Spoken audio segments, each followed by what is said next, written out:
Welcome to Saturdays at 7, Christian Scholars Review's conversation series with thought leaders about the academic vocation and the relationship that vocation shares with the church. My name is Todd Ream. I have the privilege of serving as the publisher for Christian Scholars Review and as the host for Saturdays at 7. I also have the privilege of serving on the faculty and the administration at Indiana Wesleyan University. Our guest is Karen An-hwei Lee, professor of English and Provost at Wheaton College. Thank you for joining us. Good morning, Todd. Thank you for having me this morning. Critics often argue part of what presently plagues higher education is the result of the minimization or even the elimination of the imagination as a capacity worth cultivating. In essence, we've reduced education to focus on what simply resides materially before us in the immediate moment. While the imagination has historically played a significant role in Christian formation, critics also argue Christian higher education is not immune from what plagues higher education as a whole. In what ways, if any, can the Christian liberal arts be a response to such a challenge? Sure. So God uses the Christian liberal arts to edify and shape the human imagination. And so through Christian faith integration and spiritual formation in our students and our faculty scholars and our creative performing artists, that imagination can edify public Christian theology, also raise up Christian believers and leaders to serve the church and society and be our future shapers of public Christian discourse. Thank you. In what ways, if any, should the disciplines that comprise the liberal arts be asked to work together to cultivate such imagination? Yeah, so I see here at Wheaton College, for instance, multiple disciplines collaborating through our faculty, student collaborative research projects, and creative projects across different disciplines. We also have an award-winning and nationally ranked interdisciplinary studies program, interdisciplinary studies that exist in the interstices among multiple disciplines and asks bigger questions about life and God and what our callings and our vocations are with our earthbound time on earth as we work heavenward towards eternity. In what ways, then, should theology be woven into the fabric of those disciplines? Yeah, absolutely. So of course, theology is also a disciplinary field with its academic boundaries as well as a subject matter specialty. And we have outstanding theology faculty here at Wheaton College. So theological studies also provides a framework and foundational knowledge for our core studies, our Christ at the Core general curriculum, which provides a basis for our graduate school, our graduate studies, advanced studies, post-baccalaureate as well. So theological studies are interwoven through Christian faith integration throughout our curriculum. Professional disciplines have grown in terms of student numbers and in turn faculty numbers populating the faculties on college and university campuses in the last couple of decades. The faculty, though, often in those areas have to grapple with the fact that there are certain numbers of credit hours for licensure and such. But they also argue, too, that the liberal arts are necessary to create flexible graduates for the learned professions. In what ways, then, is the imagination important for formation for, say, service in medicine or law or business? The Christian liberal arts, the shaping of holistic integration, whole person education that integrates the brain and the mind, as well as the heart and the sea of the emotions, nurtures virtuous thought and those habits of mind that equip, empower, and also prepare graduates for a future world in whatever careers that they might choose to be leaders and also to bear witness to Christ in those different areas. Yeah. Thank you. If I may, I want to ask you some questions now about your own sort of journey and your own preparation for the academic vocation and your service there at Wheaton. You grew up in Massachusetts, earned a BA and an MFA from Brown University, then headed west and earned an MA and PhD from the University of California, Berkeley. While you've published novels such as Sonata in K, and nonfiction titles such as Anglophone literatures in the Asian diaspora, poetry is the primary focus of your scholarly and creative efforts. Your first of 5 books of poetry to date in media res won the Catherine A. Morton Prize and the Norma Farber First Book Award from the Poetry Society in America. At what point in time did poetry begin to capture your imagination? First of all, we know from Ephesians 2:10 that we are all God's living poems. So when I see people, I see poems, and I see poems everywhere. So, in terms of my own journey with poetry as a literary genre, I had fantastic teachers over the years. So in first grade, a wonderful teacher who had us writing and illustrating chapbooks about plants and seeds and our own lives. And she would read aloud these chapbooks to us while we sat crisscross applesauce on the rug in the classroom. Then I had Chinese school teachers who had us memorizing classical Chinese poetry. And we also had, a fourth grade teacher who had us journaling in nature outside in the black and white composition journals. Fifth grade teacher who had us taking dictation. So Langston Hughes, Emily Dickinson, Carl Sandburg, and that erasable ballpoint blue pen that we used in fifth grade. And so some of the years I can remember moments where teachers or mentors brought poetry alive. My mother's also an archivist. She's retired now, but I was surrounded by books when I was little. Now, when you see people, you see poetry. Can you unpack a little bit more what you mean by that? Because when I see people, I see people.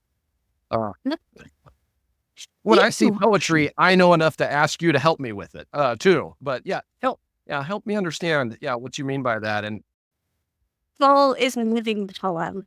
So the Greek is poema in Ephesians 2:10, and it's in different translations. It's it can be a living poem or masterpiece, handiwork, workmanship, and it's God. So God created souls, created people. We are made in the image of God, Imago Dei. And so when I see people, it's some people describe the souls as, we see diamonds or we see this. Or I see poems instead of the diamonds. And sometimes the souls can look like diamonds if you want to use a metaphor in a poem. Yeah, so I see special, living, sentient peers in this earthbound existence that we have for this season, who are made in the image of God, the Creator. yeah, thank you. Yeah, that's beautiful. Thank you. You mentioned that teachers were critical to your interest in poetry and your formation as a poet. Do you credit any writers with cultivating such an understanding? And is there one whose work you turn to for a greater measure of inspiration than perhaps others? Yeah. So, so many poets I admire. So the Polish poet Anna Kamińska, American poets Anne Carson, Mamie Bersenbergy, who's an Asian American poet, Emily Dickinson, of course, since dictation in sixth grade, and also Mary Oliver. So a range of poets writing variously and mingling the abstract and the concreteness of our lived experience and asking large questions, and also a special use of language that is distinctive, that sort of sets them apart from others. I mean, someone like Mary Oliver has a sort of plain spoken language, but when you slow down and read her carefully, there's a real profound depth to the truths that she's imparting. And she'll just take a sort of a special angle on something, whether it's the waterfall that's knifing down, or she's looking up at the sky and she sees, swans in the clouds, like a mattress, or something. Same thing for Emily Dickinson. So her poems are pretty short. They're these, dashes. And if you look at her original manuscript, some of the dashes are shorter than others, and some are curlicues. She also had variants for words, so you could switch out words for the ones that appear in a print version. There are alternates that she was thinking about that she also noted. When she wanted her poems to breathe, and they were very abstract, so she talked about the brain, but then talk about the brain in terms of being wider than the sky and then connected to nature, as well as metaphysical questions, faith and doubt that she was wrestling with on multiple levels. This makes poetry endlessly interesting, and this could be a whole other interview talked. But We need someone with greater qualifications than me in this particular area, or at least carry my end of the way here. But I do want to ask, in what ways do you then, when you read these writers who inspire you, do you sort of do so with an eye to adopting, either implicitly or explicitly, certain qualities of their style versus retaining and then currently cultivating and advancing your own style?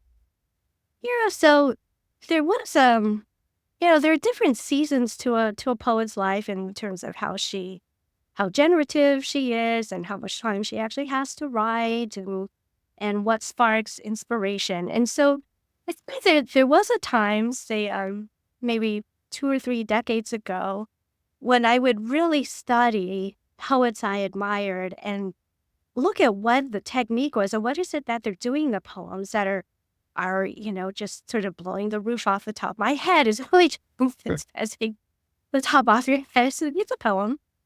It's just sort of, this continuous musical cadence or background music. So when I'm looking at a poem by a poet whom I admire, let's say a new poem by Anne Carson or someone, or maybe Bersenberg has come out with a new book and she's working with an artist. So there's a sort of visual word image relationship going there. Then I just ask, what is a poem doing? Sort of like it's an organic type of cell, and just looking at it through a microscope. And what is it that I can learn through osmosis of the pleasure of looking at this poem and its difficult turns and the sort of mysterious moments where are a little obscure and I don't quite understand what's going, but I'm enjoying the experience of relating to the language and seeing these images and how the whole poem sort of resonates on multiple levels. Yeah. Yeah. Thank you. When working with words in the form of poetry, in what ways do you find it challenging, but in what ways do you also find it joyful and life-giving? And in what ways might those experiences be related to each other? I think it is related. So readers of poetry, for instance, general audiences, or if you're teaching non-English majors, for instance, poetry can be a formidable, I might have formidable been one of those. punch if they should. You're right. So it's not even a page in some Mhm. cases. It's staring up at you and it seems a little enigmatic.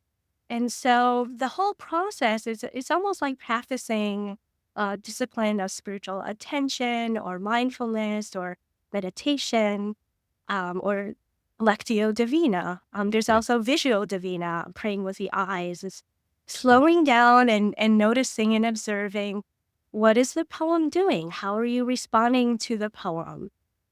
What is it that the poem is divulging, revealing, or maybe concealing and being a little elliptical? Why is a poem doing these things? And so poetry can be dense. There's poetic compression, special uses of language that can be abstruse to some readerly audiences. Well, that's also part of the joy of poetry, too, is when you really sit down to spend time with a poem and you get those little sparks and aha moments, or the poem just speaks to you. It's a little bit like that experience that people have when they are looking at abstract art or some sort of medium that it doesn't immediately make itself figuratively or transparently, representational or denotative.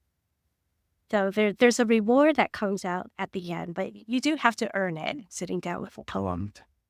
Perhaps embedded in what you were just talking about there in terms of how to approach a poem and how to give it the attention and muster the attention that it deserves.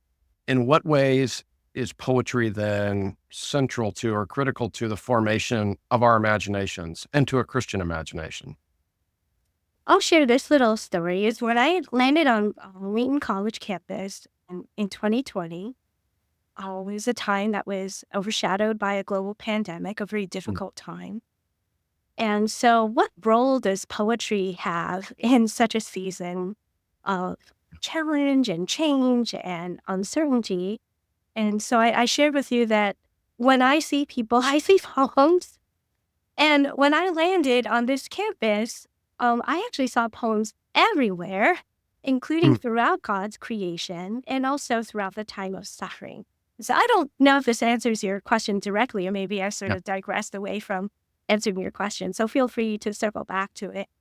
But I believe that if we dedicate the human imagination to God's purposes and also to seek his will in things, then he also will continue to speak through us through the Holy Spirit.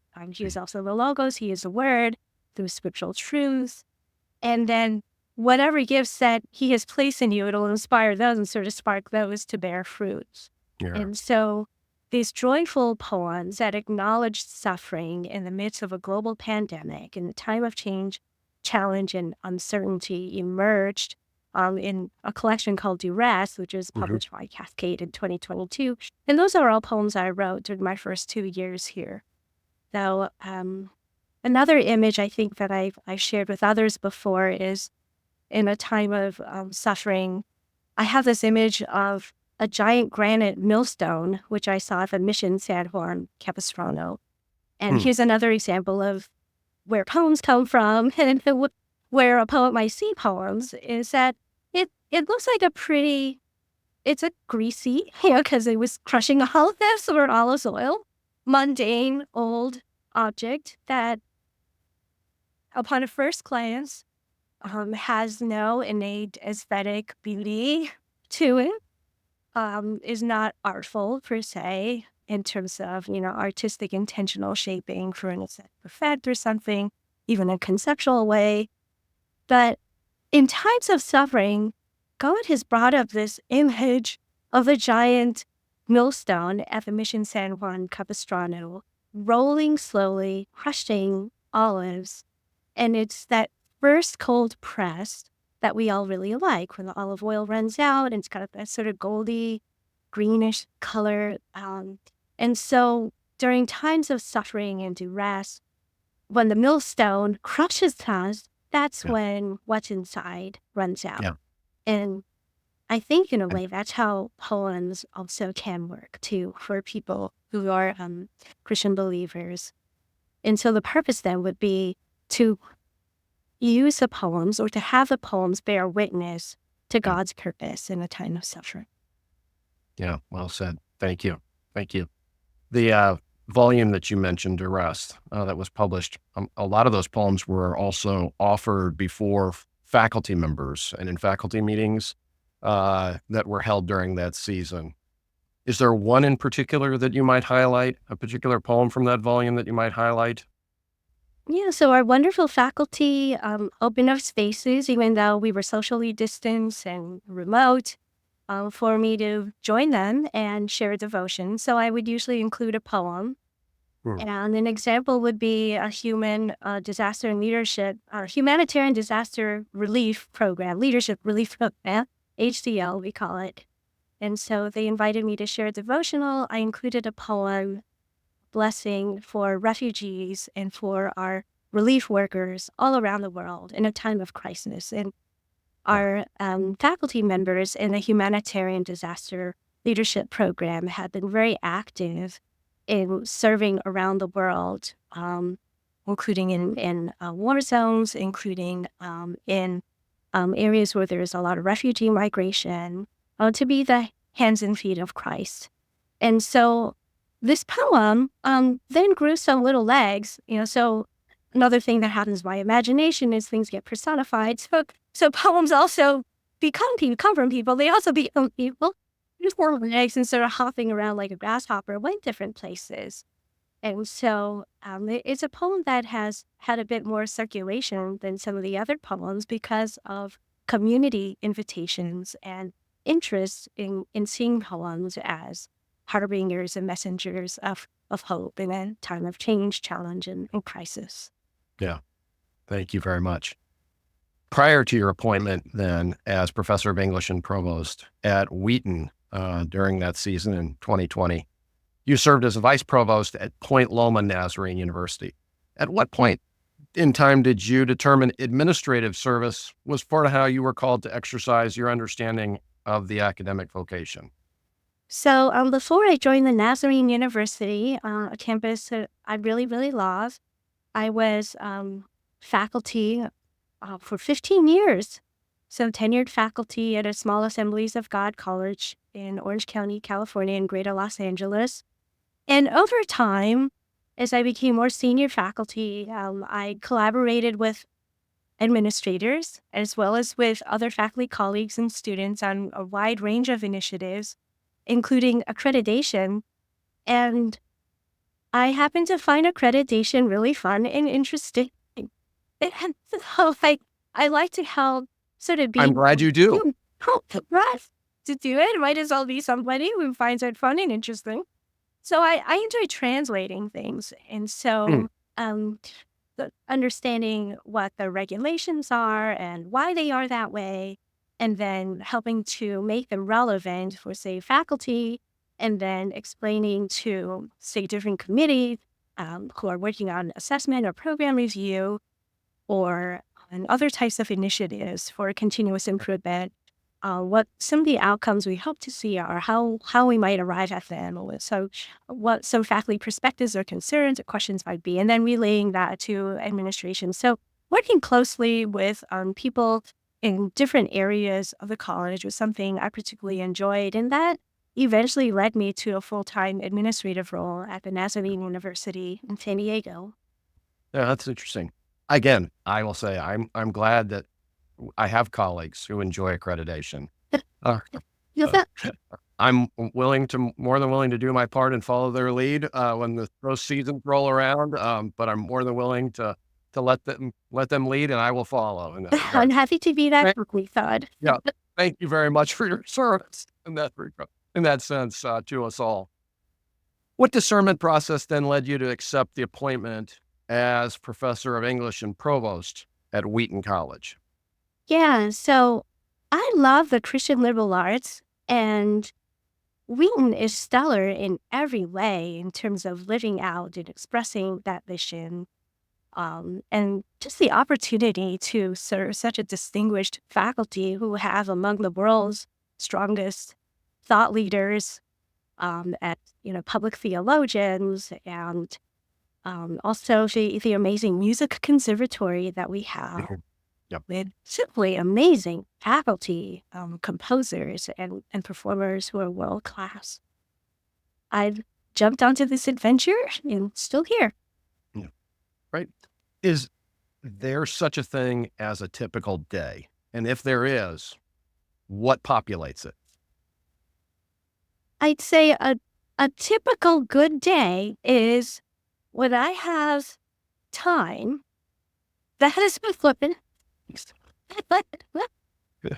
To sit down with faculty, with some of our staff leaders, as well our key campus stakeholders, including student-facing academic services, and also throughout student development, to think through these different situations and put some options on the table with resources. Resources always work. And towards solutions. Yeah. So then at the end of the day, okay, that was a really good day. I think we made progress on that. People feel heard. We have some options on the table. There's some resources, and we're pushing forward with some solutions here. So yeah, that's a typical good day. Yeah. What dimensions of the work then, and perhaps it's embedded in what you just said here in certain ways or particular ways, do you find sort of most compelling or rewarding then? The reward is, yes, I was able to advocate for something effectively. And sometimes that advocacy is, people felt understood, they felt heard, and they knew what goals we were heading towards. And Mm. there was, for the most part, consensus on that. That feels really hard. Now, you mentioned the word consensus, and we're talking about faculty members. So, those would be very good days there. Because as we often say, if you have one of us, you have two opinions, perhaps. Or if you have two of us, we have three opinions. So yeah, no, building that is critical. And it does come. But it takes time, it takes investment, and it takes a willingness to listen and learn from people. Yeah, And in the something that age, I really enjoyed in our conversations that you put together around the Emerson project with the other provosts is chatting with the other provosts about Mm, how they approach things and what they're thinking about. And something that Mike Harden mentioned, which I really appreciated, was that he highlighted the importance of the ethos of agape mhm, on a Christian university campus or a Christian yeah, liberal arts campus like Wheaton College. And so without that ethos of agape and our koinonia fellowship, right, it makes it even harder to have consensus if you don't have a right, koinonia as some of your foundational principles and yeah, values, theologically, scripturally, something that is covenantal for us as a community. mhm, yeah.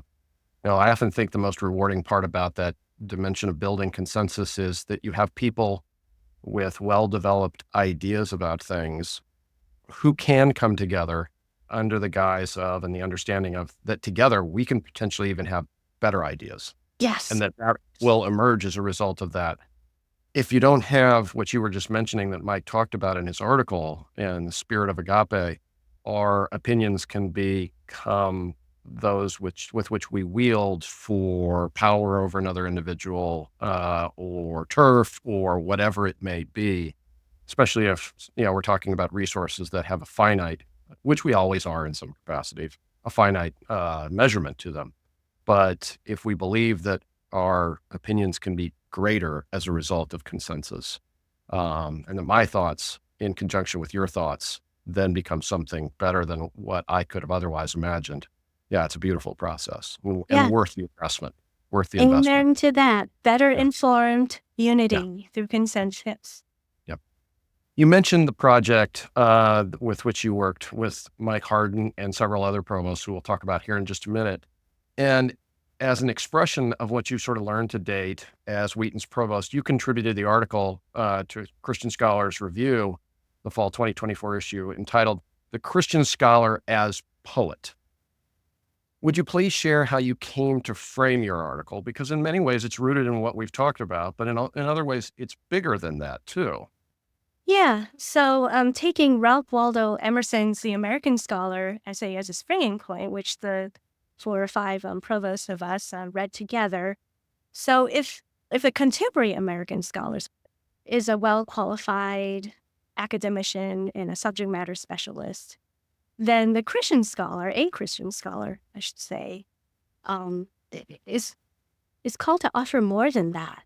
And Mm, so with the Christian faith integration and also the mentoring of students through whole person spiritual formation for their lifelong journeys in Christ, to become public shapers of Christian theology and Christian discourse, and also to help serve the church, to build the church, and to serve society, to be future shapers of ecclesial and social discourse as the world's best Christian thinkers. The Christian scholar is called to do more than a regular American scholar or secular scholar. And the poet part is just sort of contemplating my own sort of parallel journey as a scholar poet.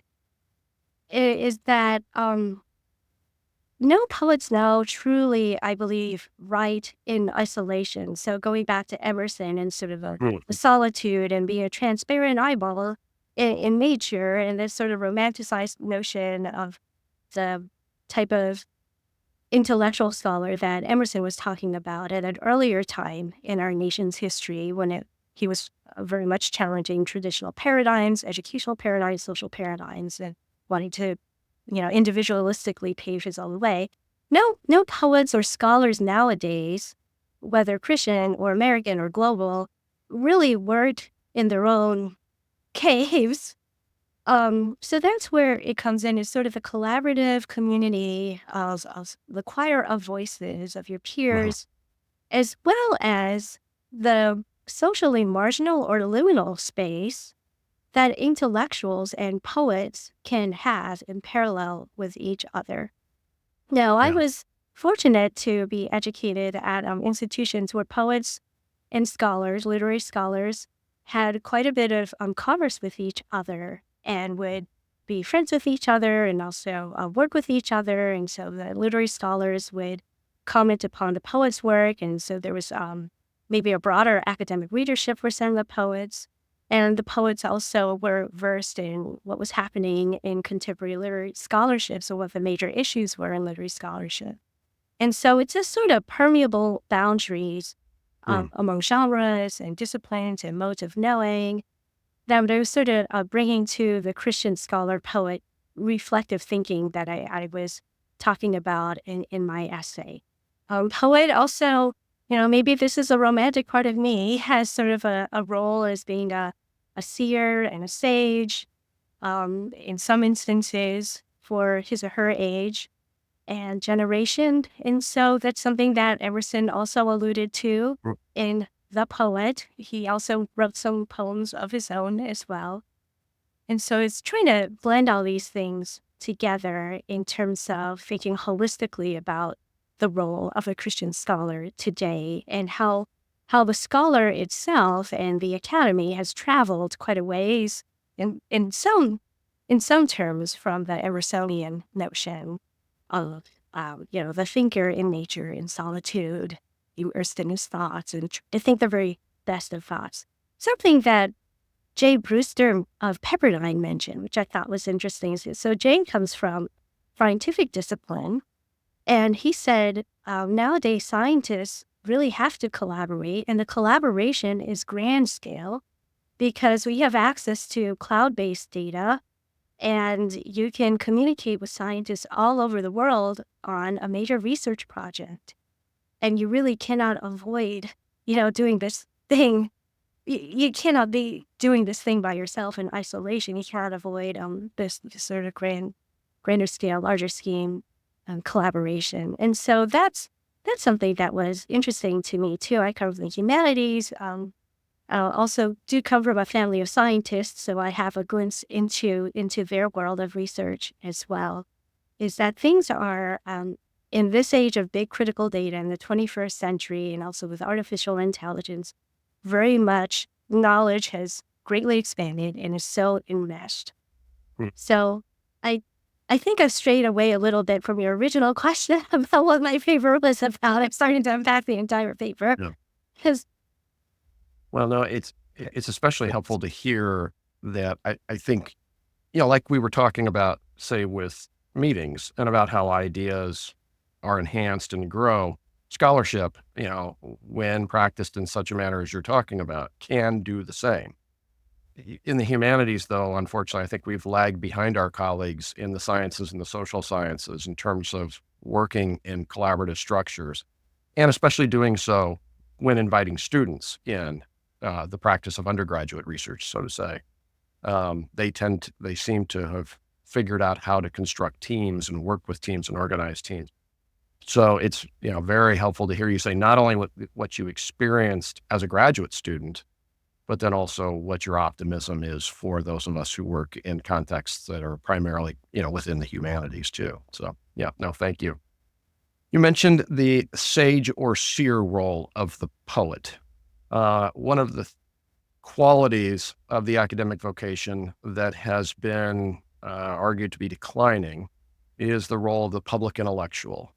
How do you see then the poet and the poet in this understanding of the academic vocation from a Christian vantage point of perspective, contributing in ways that public intellectuals once did, or you know, in some ways, inspiring anew an understanding of the value of the public intellectual? I take Daniel from the Old Testament as a model for how contemporary poets and also poets throughout the centuries could possibly be well versed in the secular knowledge in Daniel's case, Babylonian literature and history, and help to interpret dreams and signs of the times to advise leaders, in Daniel's case, the king, about directions and God's purpose. And also, all of this purpose is to bear witness and to be a part of God's plan and to be a part of, whatever it is that is a story that God is writing through human civilization through the generations. And so poetry and dream interpretation and oneiromancy and being able to interpret symbols, it goes beyond mere it's not mere, but sort of cultural semiotics or sort of decoding and interpreting cultural artifacts or signs and symbols of a society. But also, something that Daniel was doing was inspiring people to look at God. When he's thrown in the den of the lions and lions have their mouths shut, that's a very powerful witness that he is serving somebody who is aware of all the laws and literature and history of that secular age, but is actually more than that. God is the creator, and he is the source of everything that is good, and Mm. Daniel is a part of that. And so, in terms of poets being seers and sages, it's, I don't throw this term around lightly or want to, Mhm. just bring it out, but sort of a prophetic type of station or role. There's a potential there for that. Yeah. Thank you. What are your hopes then for this understanding as it relates to the past, the present, and then, the developing future of the academic vocation as it's exercised at Wheaton College? We are always interested in ways to become more innovative and also to be versed in cultural understanding about the past, as well as implications for the immediate present, as well as the future.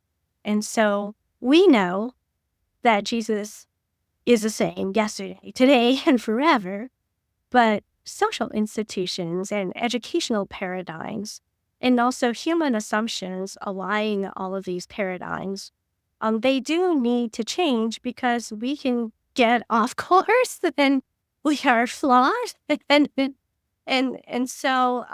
it's important to have strong interpretation, understanding of scripture and the context in which scripture was written, and also, so strong exegesis and also strong hermeneutics. We know how to interpret it and also how to apply it.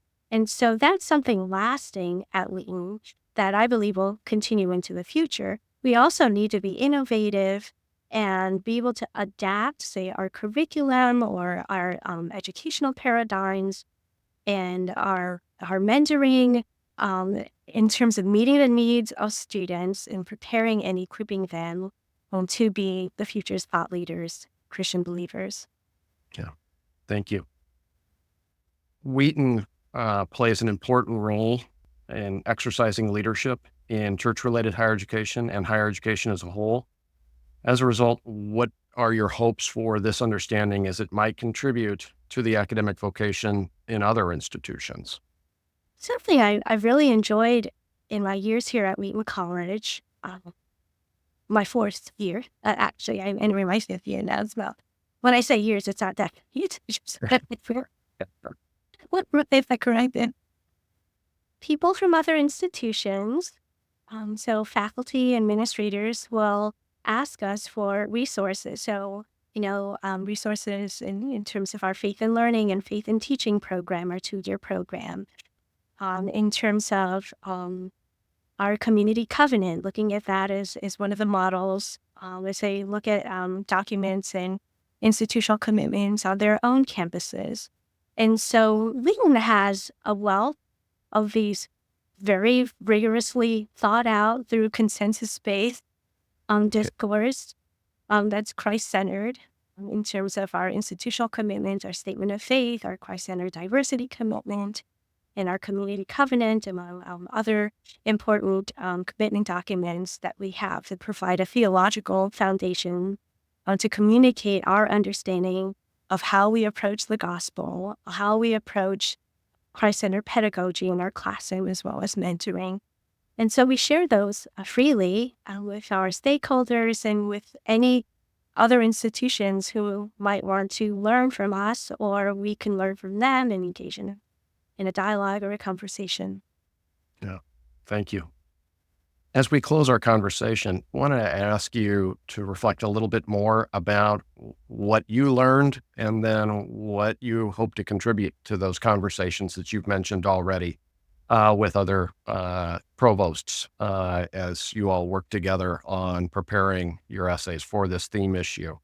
You've highlighted a couple of contributions already, but are there others that you would want to mention about that experience, and any ways you want to acknowledge their contributions to your thinking and what you hope to offer them? Yeah, well, I just wanted to thank also Noah Tully, who's also been a colleague of mine here at Wheaton College.